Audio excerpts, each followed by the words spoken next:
Hello students and viewers, welcome back to my channel. हमने last video में विषय मराठी का 15th लेसन जो है वो स्टार्ट किया था, माजी शिक्षक व संस्कार। तो उसके ट्रेनिंग पार्ट जो हमारा रह गया है वो इस वीडियो द्वारा हम देखेंगे। तो चलिए हम वीडियो स्टार्ट करते हैं, देखते हैं माजी शिक्षक व संस्कार यामध्ये आपले लेखक जे आहे हनुमंतराय त्यांनी काय सांगितलेले आहे। चला तर आपण पाहूया या पाठामध्ये, म्हणजे माजी शिक्षक व संस्कार या पाठामध्ये आपले लेखक शंकरराव खरात यांनी आपल्या शिक्षकांबद्दल आणखी काय सांगितलेले आहे।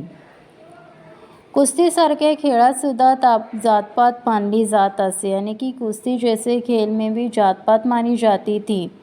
आमच्या गावातही आम्हा मुलांसाठी वेगळी तालीम होती, यानी कि हमारे गांव में हम स्टूडेंट के लिए, हम बॉयज़ के लिए एक अलग से तालीम रखी जाती थी। तालीम म्हणजे शारीरिक व्यायाम किंवा आपण त्याला प्रॅक्टिस म्हणतो।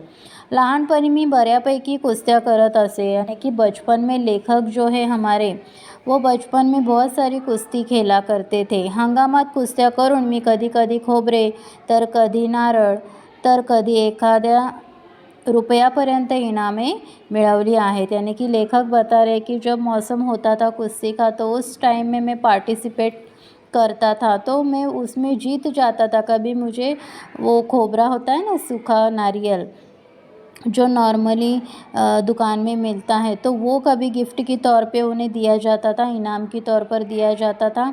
तर कभी नारळ, फिर कभी कभी नारियल पूरा दिया जाता था, यानी कि उनके सम्मान हेतु या जीतने की वजह से।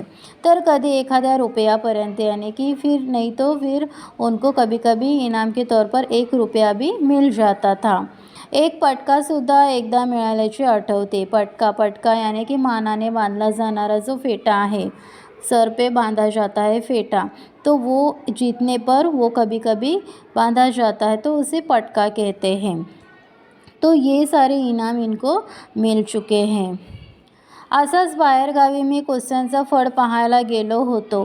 तेथे एका थोराड मुलाला याला जोड असं म्हणून फळात फिरवत होते। अभी यहाँ पर लेखक बता रहे कि ऐसे ही मैं अपने गांव से बाहर गया था दूसरे गांव में कुश्ती देखने के लिए। तो उसमें कुश्ती के फड़ में, यानी कि वो जो ग्राउंड है कुश्ती का ग्राउंड, तो वहाँ पर उन्होंने देखा कि एक एकदम से हट्टा खट्टा लड़का जो है उसको कोई तो बोल रहा था याला जोड़, यानी कि इसका मुकाबला करने के लिए और कोई तैयार है क्या जो इसका मुकाबला कर सके। तो ऐसा उसको लेके घुमा रहा था। 2 राउंड मारूनही त्याला कुणी जोड़ उभा राहिला नहीं, यानी कि 2 राउंड होने के बाद भी उसका मुकाबला करने के लिए कोई वहाँ पर तैयार नहीं था, कोई भी खड़ा नहीं हुआ। तेव्हा आमच्यातला एक म्हणाला, शंकर्या उठतोस का, धरतोस का कुस्ती त्या गड्याबरोबर। फिर हम में से हम जो स्टूडेंट थे, तो उसमें से कोई एक बोल दिया कि शंकर्या उठतोस का, यानी कि शंकर तू उठता है क्या, तू इससे मुकाबला करेगा क्या, ऐसा उन्होंने बोल दिया।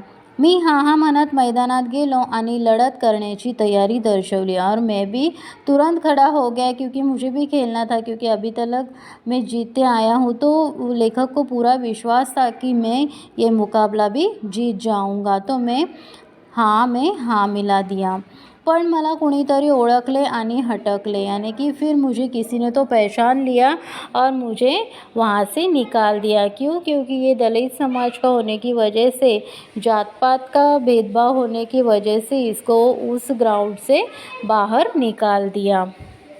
मी हिरमोसला होऊन माघारी गेलो हा प्रसंग माझ्या मनाला लागला हे ओळखून रायगावकरांनी माझी समजूत घातली। मी हिरमोसला म्हणजे नाराज होणे, माघारी गेलो, माघारी यानी कि नाराज होकर मैं पीछे हट गया। हा प्रसंग माझ्या मनाला लागला हे ओळखून रायगावकरांनी माझी समजूत घातली। रायगावकर यानी कि उनके जो शिक्षक थे, तो वो शिक्षक के बारे में उन्होंने बताया कि जब उन्होंने मुझे देखा कि मैं उदास हो गया हूँ, मुझे वहाँ से निकाल दिया गया, तो वो सारी बातें जानने के बाद में रायगावकर शिक्षक जो है उन्होंने उसको अच्छे से समझाया। अरे समाज अजून निद्रिस्त आहे, यानी कि ये जो समाज है वो अभी तक सोया हुआ है। ऐसा क्यों कहा? क्योंकि वो जात पात की वजह से उसको उस ग्राउंड से निकाल दिया गया था। तो इसके लिए उसके शिक्षक उसको समझा रहे कि ये जो हम जिस समाज में रह रहे हैं वो समाज अभी तक सो गया है, उनको कुछ नहीं पता है। खेळात मैदानात जातपात न पाहता कौशल्य पाहावे, यानी कि खेल कूद के मैदान में जात पात नहीं देखनी चाहिए, वो इंसान की कला देखनी चाहिए। हे अजून त्याला नीट समजले नहीं, यानी कि जिस जिस किसी ने तुझे यहाँ से ग्राउंड से निकाल दिया है तो उसको ये सारी बातें नहीं पता है कि खेल कूद के मैदान में कला कौशल्य को देखा जाता है, ना कि जात पात को देखा जाता है। पण एक दिवस असा येईल की हे सारे नष्ट होईल, लेकिन एक दिन ऐसा आएगा कि ये सारा जात पात जो है वो नष्ट हो जाएगा, ये भेदभाव जो है वो नष्ट हो जाएगा। तुम्हालाही खेळात स्पर्धेत मानाने बोलवले जाईल, असाच एक तुम्हालाही स्पर्धेत मानाने बोलवले जाएल, यानी कि आपको भी एक दिन ऐसा आएगा कि आपको इस खेल कूद के मैदान में आपको भी रिस्पेक्ट से, यानी कि सम्मान से बुलाया जाएगा। असाच एक दूसरा प्रसंग, यानी कि यहाँ पर लेखक बता रहे और एक प्रसंग लेखक यहाँ पर हमें बताना चाहते हैं। शिमग्याच्या धुळवडीला आमच्या वस्तीत प्रौढ वर्गात तमाशाचा फड उभा राहिला।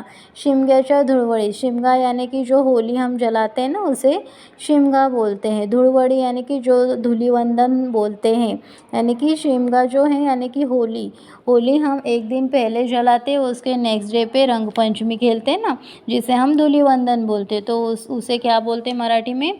धुळवड़ी।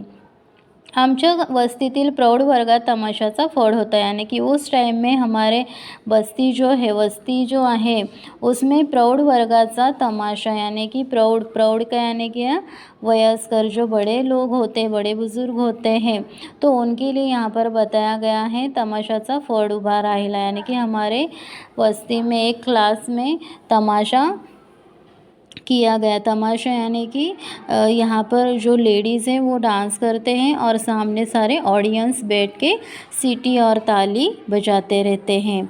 तो उसे वो जो प्रोग्राम है वो यहाँ पर अरेंज किया गया था।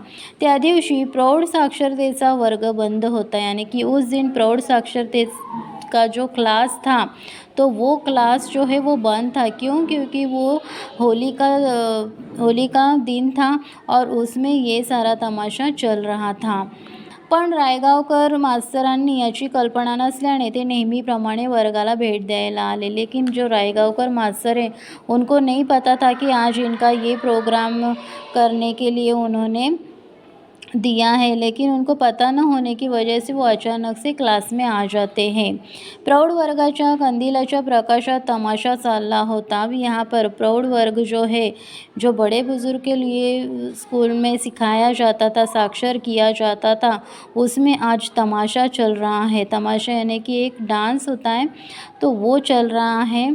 तो ये देखकर ते पाहून रायगावकर चटकन परत फिरले, यानी कि ये सब देख के रायगावकर मास्टर जो है तुरंत पीछे हट गए और फिर से वहाँ से निकलने के लिए जाने लगे।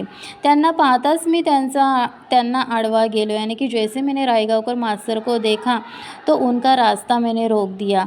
माझी मान खाली झाली होती ते पाहून मास्तर म्हणाले, अरे आज धूलिवंदन, हे चालायचेच। अन मास्तर तसेच वाटेला गेले, यानी कि जैसे ही मैंने देखा शिक्षक आ रहा है, रायगावकर मास्टर आ रहा है, तो मैंने उनका रास्ता रोक के नीचे मुंडी कर लिया, यानी कि सिर नीचे कर लिया। तो उन्होंने फिर से शिक्षक ने मुझे समझाया कि आज धूलिवंदन है तो ये सब कुछ तो चलना ही है। और फिर मास्टर वैसे ही, यानी कि उनके शिक्षक जो है वैसे ही वहाँ से निकल गए। मग मास्तर मला दुसऱ्या दिवशी बोलले, शंकर तू हे ध्यानात ठेव, जिथं प्रौढ साक्षरतेचा वर्ग चालतो तुम्ही अभ्यास करता त्या विद्येच्या मंदिरात तमाशा कसा उभा। सरांनी मला केलेला हा उपदेश मी कधीच विसरू शकत नव्हतो। अब यहाँ पर नेक्स्ट डे पे जब शिक्षक उनके क्लास में आए तो उनको समझा रहे थे, लेखक को समझा रहे थे कि शंकर तू है ध्यानात ठेव, यानी कि शंकर तुझे ये बात तो हमेशा ध्यान में रखनी चाहिए कि जहाँ पर प्रौढ़ साक्षरतेचा वर्ग चालतो, यानी कि जहाँ पर बड़े बुजुर्ग को हम सिखाते हैं, क्लास चलता है, तो उसमें क्या बताया कि तुम्ही अभ्यास करता त्या विद्येच्या मंदिरात, यानी कि तुम जिस क्लास में पढ़ते हो वो विद्या का मंदिर है, यानी कि वहाँ से तुम्हें विद्या प्राप्त होती है, तो वो मंदिर समान ही है। तो वहाँ पर तमाशा कसा उभा, यानी कि तमाशा किस तरीके से वहाँ पर हो सकता है। तो ऐसा सवाल जो है सर जो शिक्षक है वो अपने लेखक जो है शंकरराव खरात उनको बता रहे हैं, या फिर वो सवाल पैदा कर रहे हैं। सरांनी मला केलेला हा उपदेश मी कधीच विसरू शकत नाही, यानी कि सर ने जो ये उनको सीख दी थी, जो उपदेश दिया था, तो ये मैं आज तक भूला नहीं हूँ और ना ही कभी भूल सकता हूँ। तर अशा प्रकारे माझे शिक्षक व संस्कार या पाठामध्ये आपले लेखक शंकरराव खरात यांनी आपल्या शिक्षकांचे काही मत, त्यांची शिकवण, त्यांचा उपदेश हा त्यांच्या मनोगतातून व्यक्त केलेला आहे. थँक्यू.